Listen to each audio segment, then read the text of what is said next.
For the longest time, and even to this day, when you ask people who have played Pokemon and watched Pokemon for a very long time since they were a child, who they think the strongest trainer in Pokemon probably may have ever been, many people would say Cynthia.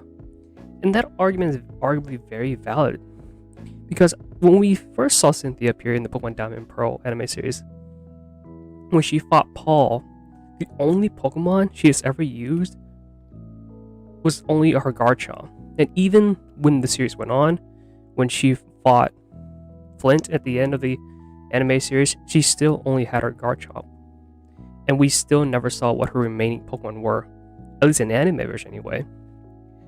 Now, I'm not sure how true this is.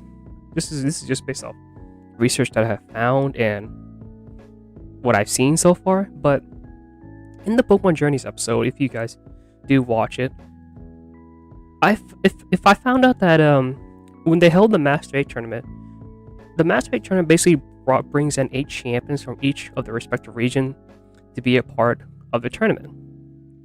Now, in a way, this tournament is basically structured like if you guys play Black and White 2, that's how the tournament is structured, where you fight certain champions from each side as a bracket, and you go in to win, that kind of thing. But anyway, in that tournament that they held, they had Cynthia show up to represent as the champion of the Sinnoh League.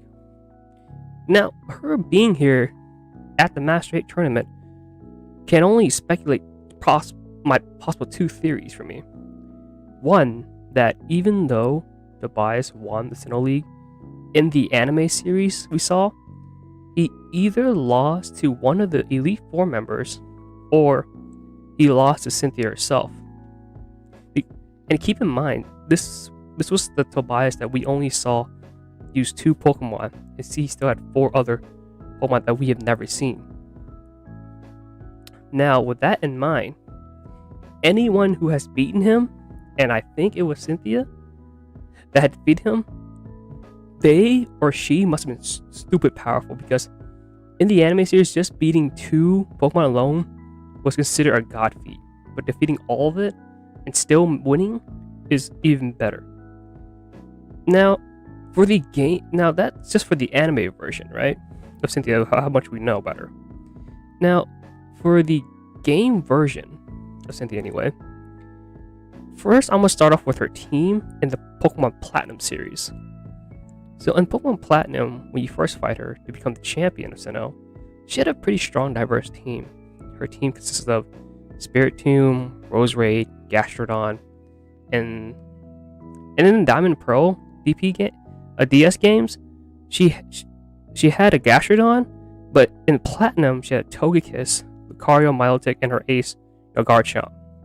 So either way you slice it, if she had a Gastrodon or Togekiss, this team is pretty stupid powerful, and not having just one single typing like many gym leaders or any Elite Four members would normally have, their team has very good coverage, and it's pretty strong as balls. And if we think this team of her was strong back in the day, the new Pokemon game, Brilliant Diamond, Shining Pearl, made her team even more cracked.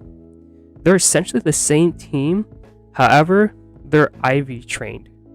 And for people, I guess I'll give you a little bit of a history of, if you don't know what IV training means, it basically means it's just a specific way on how to train and nurture Pokemon in order for them to be stronger than they were, let's say, if you just battle random Pokemon and take their XP, Now, holy god sent was this Cynthia powerful in this version. Arguably, probably the strongest trainer we have ever seen, both in level and in skill, since I would say Pokemon Heart Gold and Soul Silver, we had to probably fight Red in the mountains with our ace Pokemon Garchomp at a level 88 IV trained. And also, this is with a Garchomp that could not Mega Evolve in BDSP. Garchomp does have a Mega Evolution, which she did use in the anime series when she battled in the Master 8 tournament. Now, let's just imagine that in BDSP Remake, where you're allowed to use Mega Evolutions. She was able to actually Mega Evolve her Garchomp. And if you were getting hit by that, you would have been more screwed than you already were before in both ways, because the team alone without Mega Evolution was already cracked.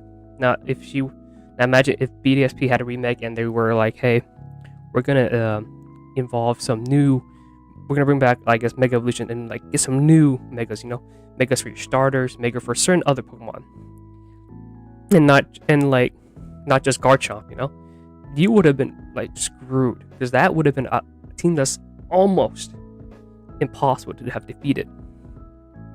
And I think people see it that way, where her team coverage has been so great that it's very hard to defeat her. Like, even if you remember in Pokemon Black and White, she was also there in that one house. She had the same team, but she was still stupid hard to fight, because it's just their team coverage is just so great.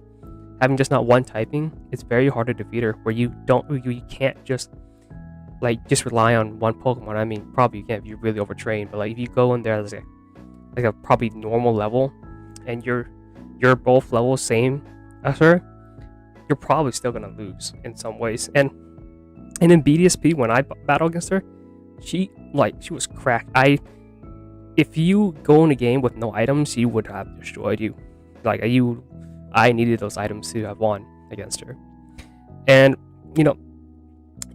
I think the reason, I think even in the anime series, when you see her full team after she fight Ash, it's still arguable to say, arguably to say that Ash may have beaten her. But I think many people believe, when they saw that matchup, that Cynthia would have won, because I guess there were some theories I saw around where Cynthia, people thought like, oh, Ash had to win because Cynthia believed if she were to win, she would have retired. Well, she did say that, because I guess I saw like there was no more thrill in winning or something, because she technically didn't lose, So Ash beat her, and she decided, I don't want to retire anymore. So that could also be a reason why Ash won. But yeah, she was even more powerful eventually on in the animated series as well. And I guess the point where people were like, she was the greatest Pokemon trainer of all time, because I guess you can say she probably was. It wasn't because she didn't win the Master 8 tournament, but for a very long time, if you ask anyone who the strongest trainer would have been, it would have been her. And I don't think anybody would be like, no, I think it's somebody else. It's probably some people would say here and there, but a majority of them would have said Cynthia, just because at the time, she was, I guess, like the peak trainer, the role model trainer, where you always be like, we would use her as, I guess, like the icon of like what a trainer, the strongest trainer is. And even like I said, even in the animated series, she, in the same sense as Tobias, she had never used anything more than a Garchomp. Even when she fought Flint, she never used more than a Garchomp. And then apparently she defeated Tobias, and she may not have used more than a Garchomp either. So it's not out of the question to consider her probably the strongest trainer that has ever lived. But at that time anyway. But now since Ash won the tournament, he probably is the greatest trainer who's ever lived. But it's up for debate for many things. But if we ever do get a remake of Black and White and Black and White 2, I'm honestly kind of terrified to see how powerful she will be in that version. Because if you think about it, right? If she was very strong in BDSP, where she's probably considered the strongest champion that we have seen in a long time, she might be even stronger in Black and White. And I say might be because she's technically not the main champion in Black and White. It's Alder, but she is a person you will fight eventually on the post game. So imagine she's even more cracked than that. If she arguably is gonna have the same team and just more cracked than that, it's just gonna be almost impossible to beat her as well. But yeah, I think that's all I have to say for the video. Thank you all for watching. If you guys did like the video, please comment, like, and subscribe, and please let me know in the comments below what was the most powerful trainer you ever battled against or have seen the anime series. And you think if I missed any information about Cynthia as well, or any other things, or if you want me to talk about any other Pokemon trainers as well. because I would like to, because I would like to know what you guys think. Who else is the strongest trainer? Could be, I don't know. Could be somebody else. Could be, I don't know. Could be freaking Ash. But yeah. Please leave comments down below, and I'll see you guys next time. Take care.